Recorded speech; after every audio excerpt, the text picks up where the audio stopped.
prominent lawyer. They're accused of a crime. What crime do you think they're accused of? My first question would be, what crime have they not committed? Interesting take. Shumba? Perjury of some form. You would both be wrong. It's actually gang activity. So today we're talking about Nicole Fegan. She is a very prominent lawyer in the Atlanta, Georgia area, and she has a bunch of accolades under her belt for her defense and just how far she's gotten in the lawyer game, the legal game. Well, she is defending a Keontae Davis. Keontae Davis is an alleged YSL member. YSL, for those of you who don't know, YSL is an alleged gang / music label that is run by Young Thug. Young Thug is a prominent rapper, plenty of music accolades, and the other prominent artist that they have under their label is named Gunna. Nicole Fegan is also, I'd like to throw in a little extra, a little bit. She's also known for her lip syncing.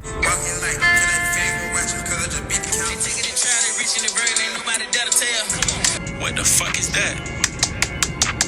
Get that little bitch front or back.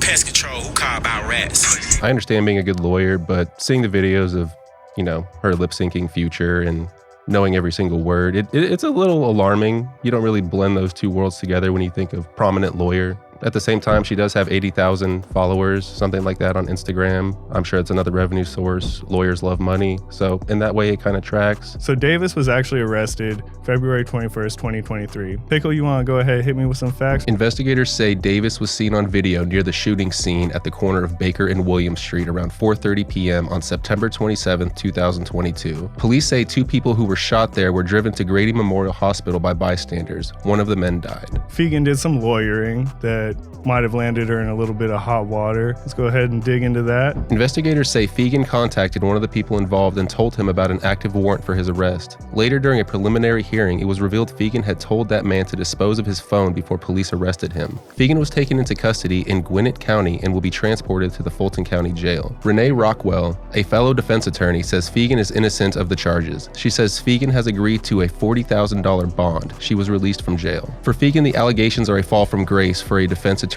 who has been considered a rising star. In a 2019 Facebook post, she shared an article about her from Atlanta Attorney at Law magazine, which calls her the new generation of criminal defense attorneys. Less than a month before police say Fegan cold called a murder suspect to tell him to dispose of his phone, informing him he had an active warrant for his arrest. She was in a Fulton County courtroom representing Daquan Reed in a high-profile trial. To me, it just sounds like she was on some Better Call Saul kind of behavior. I would like my lawyer to let me know if I had a warrant out for my arrest and everything of that nature. The only thing that makes it a little tricky is that allegedly this was before she was hired as his lawyer for the case. Yeah, at the end of the day, I don't really see it as too different than any other lawyer doing their job. I can see it kind of being an issue where maybe if she wasn't representing him, but it sounds like they were in contact beforehand. But I tend to agree with you that this doesn't seem too far from a defense attorney trying to protect their client from incriminating themselves. There are two things that can happen with this. Probably the most important thing to her is she can be disbarred, which wastes all of that college money, all that time she's put forth into being a defense lawyer, and all of that grinding that she did to make the money that she makes now currently as a lawyer. For those of you that don't know, there are lawyers that make not very much. Like, you could probably make more at Chick-fil-A or something like that. She has established herself, created a name for herself in this space and everything like that, so being disbarred would be a pretty huge thing. Also, there's the criminal charges, which I'm sure she's not happy about, but I'm sure that that's the lesser of the two in her situation. I kind of want you to go ahead and throw some facts as to what could happen as far as the criminal charges on this. The sentence for a conviction of OCGA Section 1615 subsection 4 is a felony conviction with consequences of a prison sentence for at least 5 years but no more than 20 years, or pay a fine between $10,000 and $15,000, or both. In addition to a prison sentence or a fine, the court will also impose a special condition that the accused will not knowingly have contact of any kind or interact with any other member or association of a criminal street gang. The court will order the accused not to participate in any criminal gang activity, and in cases involving a victim, shall not knowingly contact of any kind or character with any such victim or any member of any such victim's family or household. So there's two defenses that she can kind of take at this. She could go ahead and say, even if a crime was committed, it was not connected to a gang, or that there's lack of evidence that she is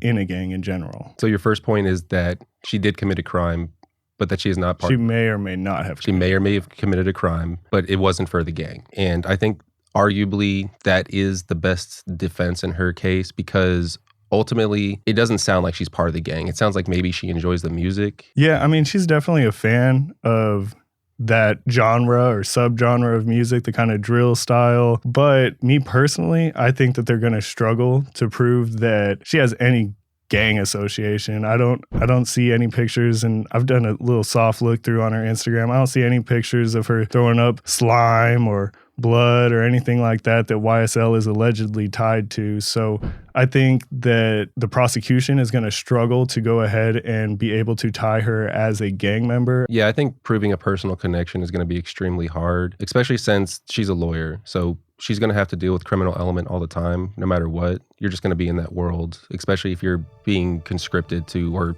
hired to represent somebody. So at that point, if you're trying to make a gang connection, anybody that listens to YSL music could be considered part of the gang. So at the end of the day, making a connection just from liking the music or being associated with somebody through your job doesn't necessarily make you a gang member. I guess we'll just have to see what the courtrooms say. I think you brought up some good points. I'm definitely going to be following this case and seeing where things lead to. That being said, go ahead, let us know down in the comments below. What do you think is going to happen? Do you think she's going to beat the case? You think she's going to lose? You think she's going to get disbarred? Don't forget to hit that subscribe button, that like button. With that being said, I'm Rugburn. And I'm Pickled Landon. And this is Tombstone Tourist.